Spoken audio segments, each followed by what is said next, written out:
સામાન્ય રીતે નિવૃત્તિ પછીની પ્રવૃત્તિ છે ને એ અઘરી હોય છે.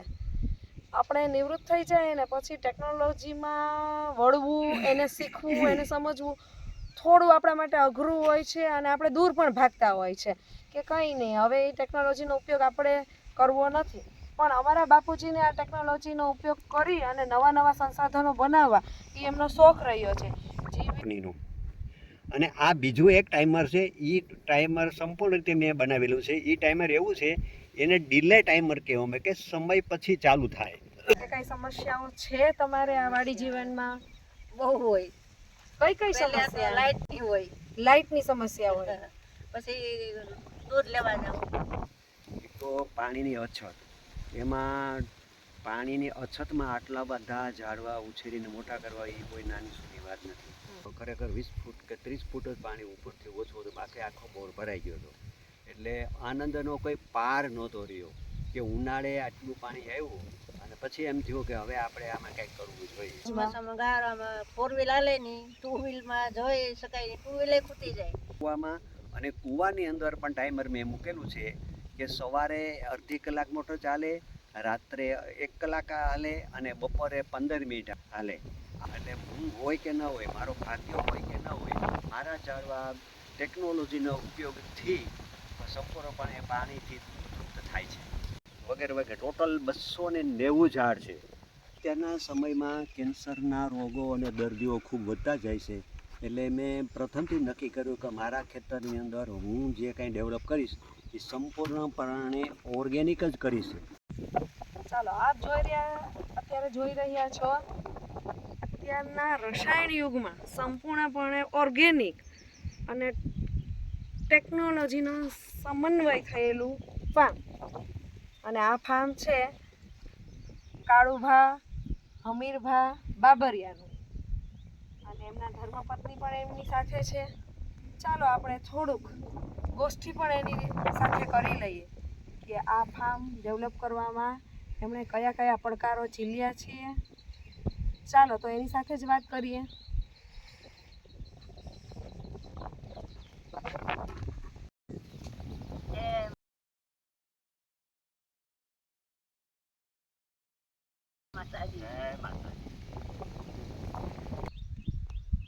ચાલો તો આજે આપણે બાપુજીના મુખેથી જ આની એક રસપ્રદ કહાની લઈએ. બાપુજી, તમે આટલું મોટું ફાર્મ ડેવલપ કર્યું છે, તો આમની પ્રેરણા તમને ક્યાંથી મળી? આમ તો હું જ્યારે ભણવા બેઠો ત્યારથી જ એમ થયું કે આપણે એક સુંદર મજાની વાડી હોય, પુષ્કળ પ્રમાણમાં ઝાડવા હોય, એમાં ફળ પણ હોય અને પર્યાવરણને ફાયદો થાય એવા ઝાડ પણ હોય, એવો વિચાર પહેલેથી હતો. પણ જ્યારે હું રિટાયર થયો ત્યારે અમારા ઇન્દુભાઈ અમને પ્રેરણા આપી કે બાપુજી આપણે કંઈક વાડી બગીચો બનાવો, જેથી અમે આમ ઉનાથી ત્યાં આવીએ ત્યાં મને પણ મજા આવે ને અમને એમ લાગે કે અમારું આ ફાર્મ હાઉસ છે. તો બાપુજી, આપની થોડી પ્રેરણાનો શ્રેય મને પણ આપ્યો, એની માટે ખૂબ ખૂબ ધન્યવાદ. પણ ખરેખર હકીકત જોઈએ ને તો આ બધું ડેવલપ કરવા માટે આપણી ભાષામાં કહીએ ને ખૂબ જ પડકારો ઝીલવા પડે. ત્યારે આ ભૂમિ ઉપર આવું સરસ હરિયાળું ખેતર ખડું દેખાય છે. તો બાપુજી, મારો બીજો પ્રશ્ન છે આપને કે આપે આટલું સરસ બધું બગીચો બનાવ્યો છે, વૃક્ષો મોટા કર્યા છે, તો શું કોઈ તમને પડકારો રહ્યા જ્યારે તમે રિટાયરમેન્ટ થયા છો?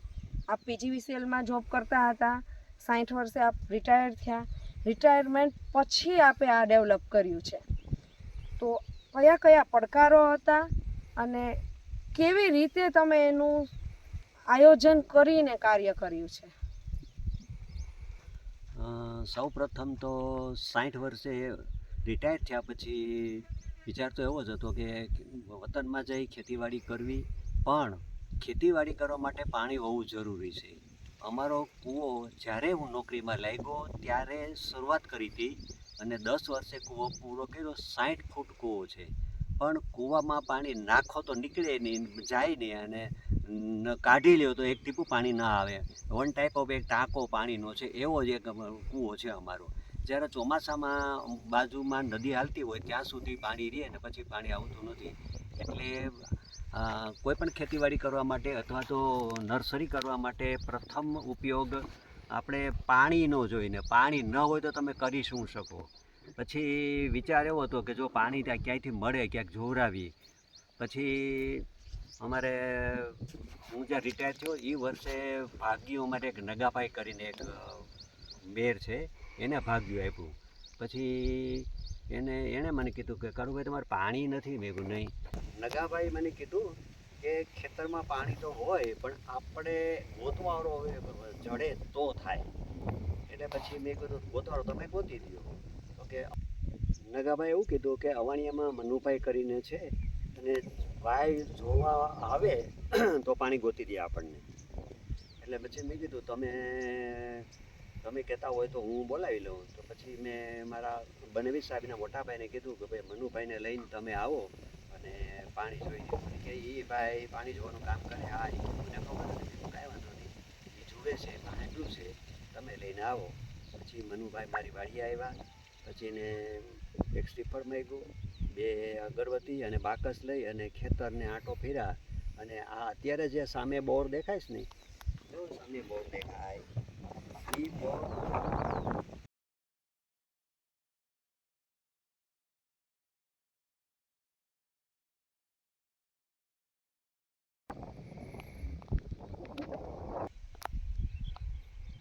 પછી મનુભાઈ આવ્યા અને ત્યાં પોતે પલોઠ્યો અને બેસી ગયા. મને કીધું કાળુભાઈ અહીંયા પાણી 60 ફૂટે પાણી આવી જશે, પછી એક 125 ફૂટે આવશે અને એક 250 ફૂટે આવશે. એથી તમે ઊંડા નહીં જતા પાણી, પછી ઊંડો નથી, આટલામાં પાણી છે ને તમે તરાઈ જાવ એટલું પાણી આવશે. એટલે પછી મેં બીજે જ દિવસે ડ્રિલિંગવાળાને બોલાવ્યો અને ડ્રિલ મુકાયું. 57 ફૂટે પાણી આવ્યું અને પાણી થોડું આવ્યું હતું, પણ ઉનાળો હતો એટલે અત્યારે જમીનમાં પાણી પ્રમાણ ઓછું હોય એટલે આપણે એમ થાય કે હશે કે નહીં હોય, મને ખબર એમ. પણ પછી થોડું ડ્રિલિંગ કામ પૂરું થયું અને હું કેશો તો ડ્રિલવાળાને પૈસા આપવા ગયો અને પાછો આવ્યો તો મારી બા બોર જોવા માટે આવ્યા. મારી બાએ મને ફોન કર્યો, મને કે કાળું એ કે બોર તો આખો પાણીનો ભરાઈ ગયો છે. એ એટલે મેં કહ્યું આખો ભરાઈ ગયો? મને કે હા, ખાલી ઉપરથી કાંઈ 10-15 ફૂટ જ ઓછું છે. એ કે એવું હોય તો સારું કહેવાય. પછી આવીને મેં જોયું ને પછી માપ્યું તો ખરેખર 20 ફૂટ કે 30 ફૂટ જ પાણી ઉપરથી ઓછું હતું, બાકી આખો બોર ભરાઈ ગયો હતો. એટલે આનંદનો કોઈ પાર નહોતો રહ્યો કે ઉનાળે આટલું પાણી આવ્યું. અને પછી એમ થયું કે હવે આપણે આમાં કંઈક કરવું જોઈએ. અને એમાંય પછી અમારે ઇન્દુભાઈએ કીધું કે બાપુજી બગીચો બનાવો અને કંઈક ફાર્મ હાઉસ બનાવો તો અમે ઉનાથી પબ્લિક આવી રીતે 2-5 રોકાય, આનંદ આવે. બંધ પાળા કર્યા, જમીનને ફરતે કરતે ખોદી. નદી છે, નદી આ બાજુ, એ નદીને ખોદી અને એનો ગાળ બધો લઈને ઉપર કર્યો અને એમાં પછી ફરતી કોર બંધપાળા કરી અને જમીનને ડેવલપમેન્ટ કરવાનું પહેલું તો કામ કર્યું. અહીંયા તો પાણી હતું જ નહીં કાંઈ. પછી સિંગલ ફેઝ મોટર ગોતી અને પાણી લઈ અને પાણી કૂવામાં નાખ્યું. અને પછી ધીમે ધીમે એમ થયું કે હવે શું કરવું નહીં. પછી એ થયું કે હવે આપણે આમાં આની અંદર પહેલાં તો આંબા નાખીએ. એટલે આંબા પહેલી વખત તો જે જમીનના અહીંયા હું બતાવી. ચાલો તો હવે આપણે થોડું આગળ પાછળ અમુક પ્રશ્ન પૂછી અને એમના જવાબ બાપુજી પાસેથી જ લઈએ. બાપુજી, મારો પ્રશ્ન એ છે કે આપણે આ બધું વાવ્યું છે તો એમાં પણ વૃક્ષોની પસંદગી કરવી પડતી હશે ને, કે કયા વૃક્ષો વાવવા, કયા વૃક્ષો ન વાવવા. તો આપણે કઈ રીતે પસંદગી કરી છે? આપણે કયા કયા વૃક્ષોને પસંદગી ઉતારી છે? આપ જરા આપના મુખેથી જ જણાવો. વૃક્ષોની પસંદગીમાં તો પેલું એમ છે કે મેં આગળ કીધું એમ કે પર્યાવરણને પણ ફાયદો થાય, પક્ષીઓ પણ બેસે, પક્ષીઓને પણ ખોરાક મળે. એટલા માટે વાડીએ છે એવા બધા પક્ષીઓનો ખોરાક મળે એવા પણ ઝાડવા ડેવલપ કર્યા છે. અને આપણે ખાઈ, આપણે ઘરે કોઈ મહેમાન આવે, કોઈ ભાઈઓ દોસ્તાર આવે, કુટુંબી આવે, એને પણ આપણે ખવડાવી શકીએ. એટલા માટે આંબા છે, પછી કેળ છે, પછી નાળિયેરી છે, પછી જમરૂખડી છે, પછી બદામ છે, આવા બધા ફળાવ ઝાડની પસંદગી કરી. બાપુજી, મારો આગળનો પ્રશ્ન છે કે આપણે આવડું મોટું આટલા વીઘામાં બધું ડેવલપમેન્ટ કર્યું છે, તો આપણે આ કાર્યમાં કોણે કોણે સહાય કરી છે? આપના ધર્મપત્ની આપની સાથે અડીખમ ઊભા છે તો અમે જોઈ જ રહ્યા છે, પણ આપના મુખેથી અમે થોડું સાંભળવા માંગીએ છીએ. શરૂઆતમાં તો હું કહું તો જ્યારે હું રિટાયર થયો ને ત્યારે હું એકલો જ અહીંયા આવતો અને ત્યારે જેસીબીથી બંધપાડા કરતા ત્યારે મારા બાઈ રોટલા ખવડાવવાની મને અને મજૂરોને ખવડાવવાની મદદ કરી છે. મારી બાનો પણ આ સાથ છે અને સૌથી વધુ મહત્ત્વનો મને કોઈ મદદ કરી હોય તો મારા ધર્મપત્ની છે, જે અહીંયા મારી સાથે સુખ દુઃખમાં મારી સાથે રહે છે. અહીંયા અનેક સુવિધાઓને બદલે દુવિધાઓ, વાડીની અંદર લાઇટના પ્રશ્ન આવતા હોય, પાણીના પ્રશ્ન આવતા હોય અને રહેવા માટે પણ ઘણું બધું જીવન અઘરું હોય છે કે જેથી કરીને આપણે કોઈ વસ્તુ જોઈએ તો અહીંથી ગામમાં 5 કિલોમીટર ગામ દૂર થાય, એ ગામમાંથી લાવવું પડે. અને બાપુજીની વાત સાચી છે, કારણ કે વાડી જીવન છે એ આપણી શહેરી જીવનમાં બધું સરળતાથી મળી જાય છે. અહીંયાથી એટલું ડગલું ભરીએ આપણને સામી દુકાનો મળી જાય છે, પણ વાડી જીવન કેવું છે કે વાડી જીવનમાં 5-5 કિલોમીટર સુધી દૂર સુધી કંઈ પણ જોવા મળતું નથી. હા, ચોક્કસથી આપણે ઓર્ગેનિક શાકભાજી ને બધું વાવીએ છીએ એટલે શાકભાજી સરળતાથી મળી શકે, પણ આપણને જીવન જીવવા માટે ઘણી બધી વસ્તુઓની જરૂર હોય છે જે આપણે 5-6 કિલોમીટર દૂર જઈએ ત્યારે મળે છે. તો એવામાં એક ગૃહિણી તરીકે મારા બાએ ખૂબ જ મહેનત કરી છે.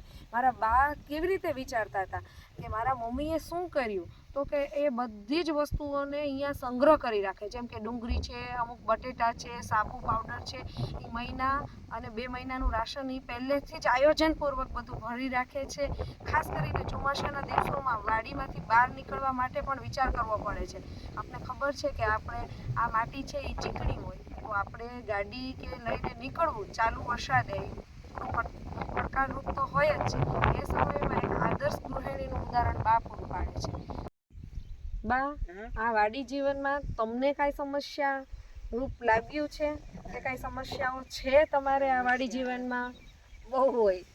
કઈ કઈ પહેલા તો સમસ્યા? લાઇટની હોય, લાઇટની સમસ્યા હોય, પછી દૂધ લેવા જાવ, દૂધ લેવા જવાની પણ એક સમસ્યા હોય, કારણ કે આપણે અહીંયા ઢોર રાખ્યા છે બા, નહીં અહીંયા ઢોર બાંધ્યા નથી એટલે એની પણ સમસ્યા છે. પગનો પ્રશ્ન છે એટલે હું કરી શકું એમ નથી એટલે નથી. બાને થોડા સમય એટલે કે અમુક વર્ષ પહેલા ની રિપ્લેસમેન્ટ કરેલું છે એટલે બા ઉભરક બેસી શકતા નથી એટલે ઢોર દોવા માટેની સમસ્યા છે. જોકે બાને ઢોર દોતા પણ સારી રીતે આવડે છે અને સમય પહેલાં એ દોઈ પણ લેતા હતા, પણ અત્યારે બેસવાની સમસ્યાને કારણે એ દોઈ શકતા નથી એટલે ઢોર બાંધ્યા નથી. તો બા, ખાસ કરીને કઈ સિઝનમાં તમને વધારે પડકારો લાગે છે? કઈ એવી સિઝન છે કે એમાં? ચોમાસું. શું કામ ચોમાસામાં જ બા? ચોમાસામાં ગારામાં 4 વ્હીલ હાલે નહીં, 2 વ્હીલમાં જઈ શકાય નહીં, 2 વ્હીલે ખૂટી જાય. ગોઠણ ગારો હોય, ગારામાં ગાડી હાલતી ન હોય, ધક્કા મારવા આપણે ખૂટી જાય તો એટલે એ પ્રશ્ન તો બહુ રહે. ખરીદી કરવી હોય તો ગામમાં જ જવું પડે, અહીં તો કાંઈ મળે નહીં. તો બા, એક આદર્શ ગૃહિણી તરીકે તમે કેવું આયોજન કરી લ્યો છો કે જેથી તમારું જીવન સરળ રીતે એ ચોમાસાના દિવસોમાં ચાલે છે? તમે એની માટે કઈ તૈયારી કરો છો? બટેટા, ડુંગળી ને એવું બધું ભરી રાખી કે ગામમાં ગયા હોય સ્પેશિયલ ન હોય, ઉનાળો હોય કે વરાપ હોય તો વયો જ આવી ગામમાં જઈએ, ન જરૂર હોય તો તરતા આવીએ અહીંયા ઘરમાં હશે તો કામ લાગશે. ઓકે, એટલે દાળ ચોખા એનો સંગ્રહ તમે કરી રાખો છો? બાજરાનો લોટ છે, ઘઉંનો લોટ છે, દળાવી રાખી, નકર પછી કાંઈ નક્કી ન હોય. અને બા, એવું બને ક્યારે એવું બન્યું છે કે કંઈ ન હોય તો તમે શું એવું બનાવી નાખો કે ચાલે?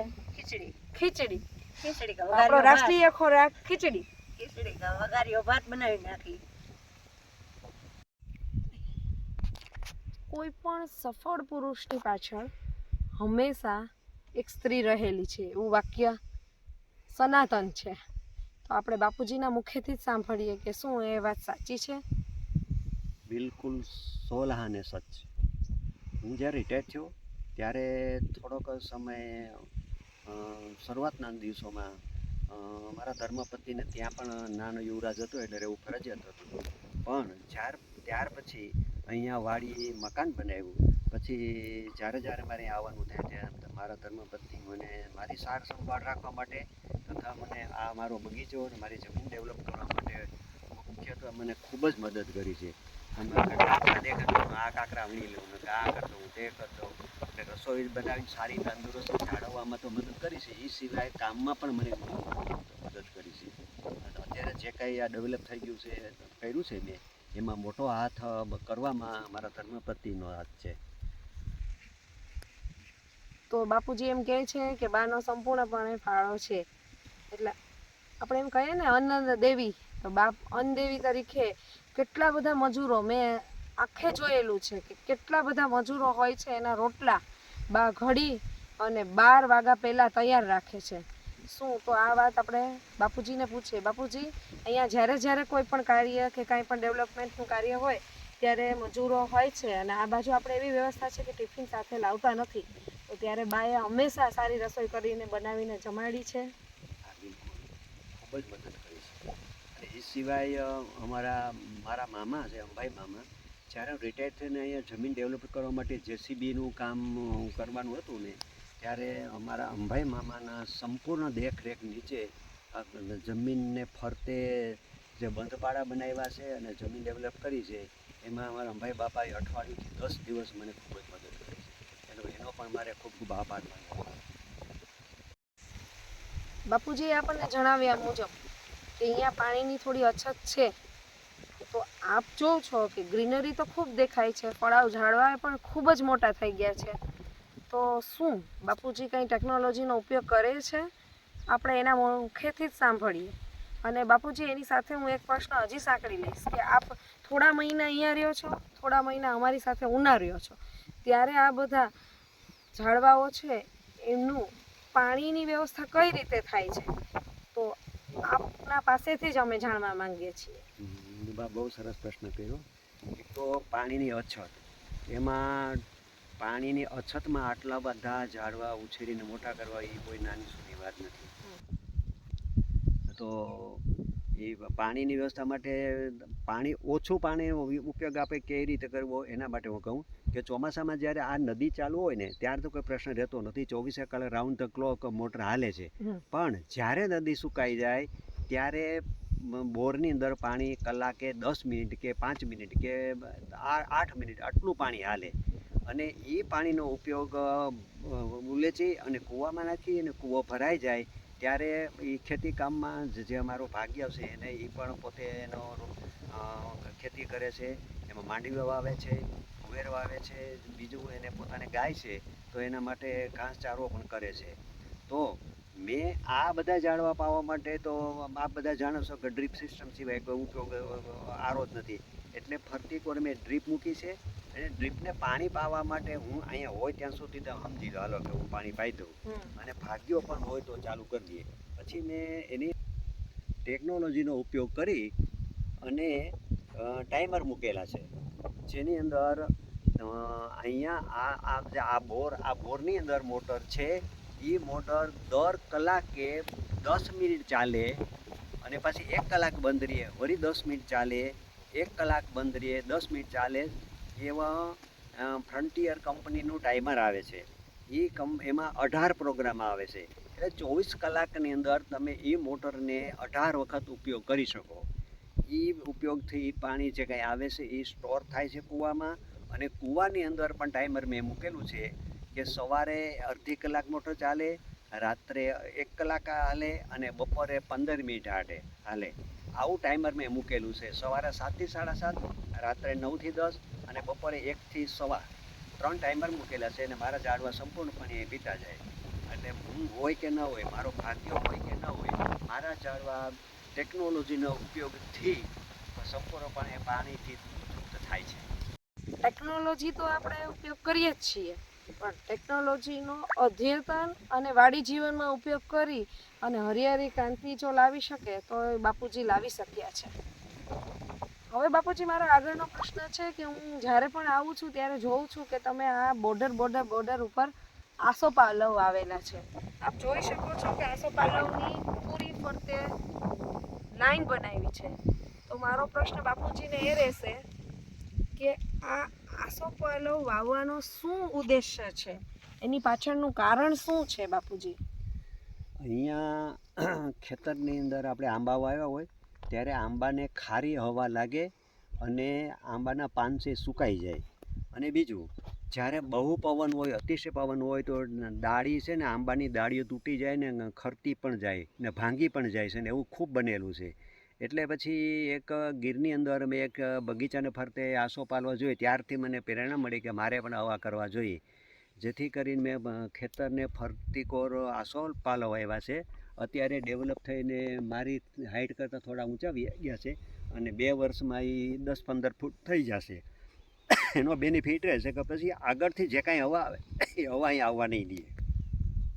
સંપૂર્ણ પવન રોકી લેશે, ખારે હવા પણ રોકી લેશે, જેના કારણે આંબાનો ડેવલપમેન્ટ જે અટકી જતું હોય એ ઉનાળાની અંદર કે ચોમાસાની શરૂઆતની અંદર ખારી હવા આવે એ ખારી હવા ન આવે ને પાન પણ ન સુકાય.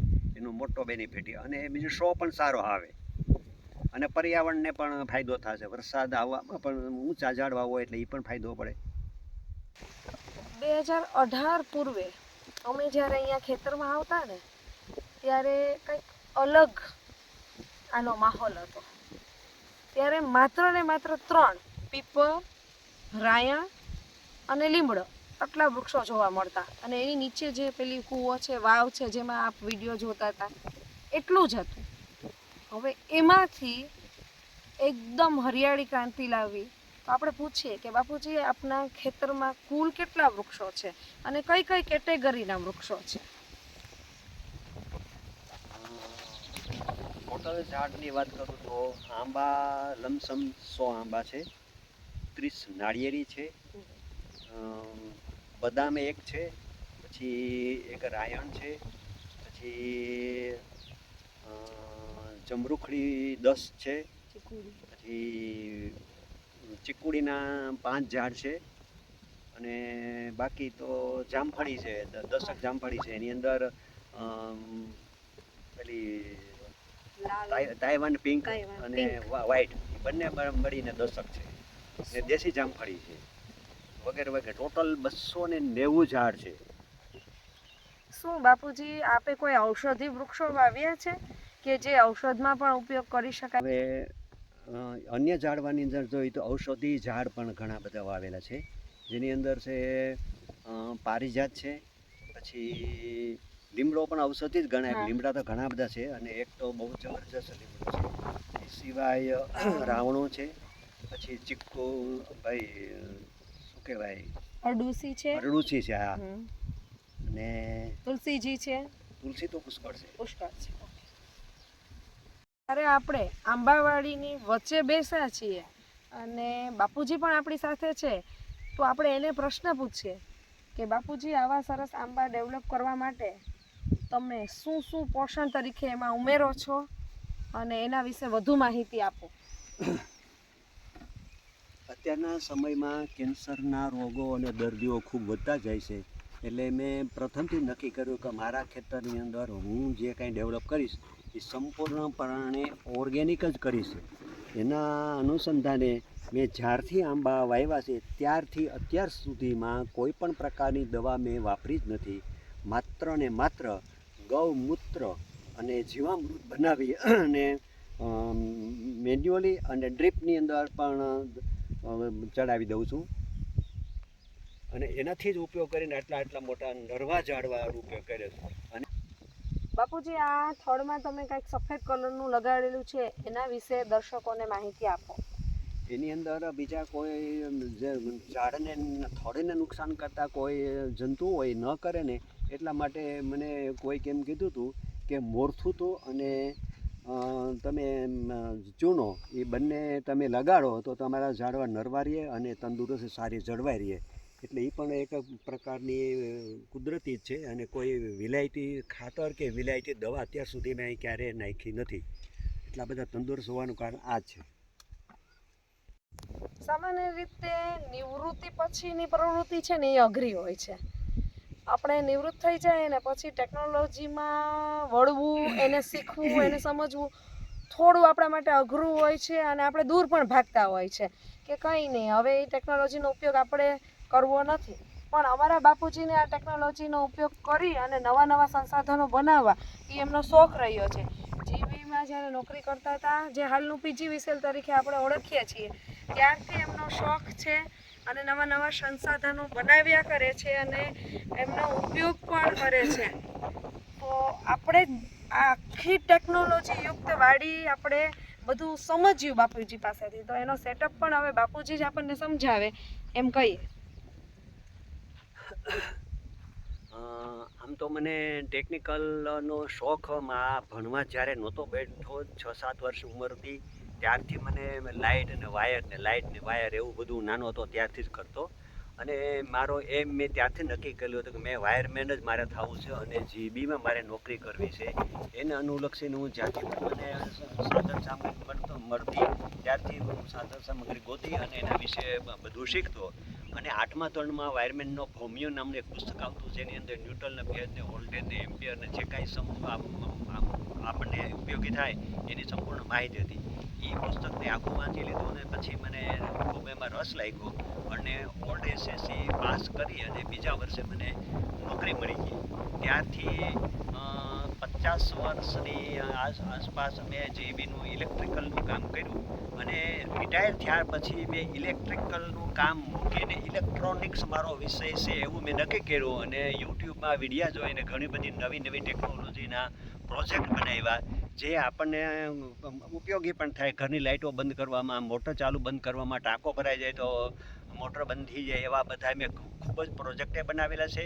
અને ટેકનોલોજીનો બીજો ઉપયોગ મેં અહીંયા પણ કર્યો છે. બોરની અંદર પાણી આવે તો એ જાજુ બધું આવતું નથી અને પછી 10 મિનિટ પાણી હાલે ને 1 કલાક બંધ રાખવાની, 10 મિનિટ પાણી આવે ને 1 કલાક બંધ રાખે એવું ટાઈમર મેં લીધું અને એ ટાઈમરનો ઉપયોગ બોરમાં નાખી અને બોરમાંથી પાણી લઈ અને ત્યાં કૂવામાં નાખવા માટે ઉપયોગ કરીને આપને બતાવું. એ ટાઈમર મેં અહીંયા આપ જોઈ શકો છો કે આ એ ટાઈમર છે, આ ફ્રન્ટિયર કંપનીનું. અને આ બીજું એક ટાઈમર છે. એ ટાઈમર સંપૂર્ણ રીતે મેં બનાવેલું છે. એ ટાઈમર એવું છે, એને ડિલે ટાઈમર કહેવામાં કે સમય પછી ચાલુ થાય. અહીંયા બાજુમાં સબસ્ટેશન છે. લાઇટ આવે ત્યારે ફૂલ વોલ્ટેજ હોય, જ્યારે વોલ્ટેજ વધારે હોય ત્યારે સ્ટાર્ટરમાં એમ્પિયર વધારે લેવાથી સ્ટાર્ટર પડી જતું.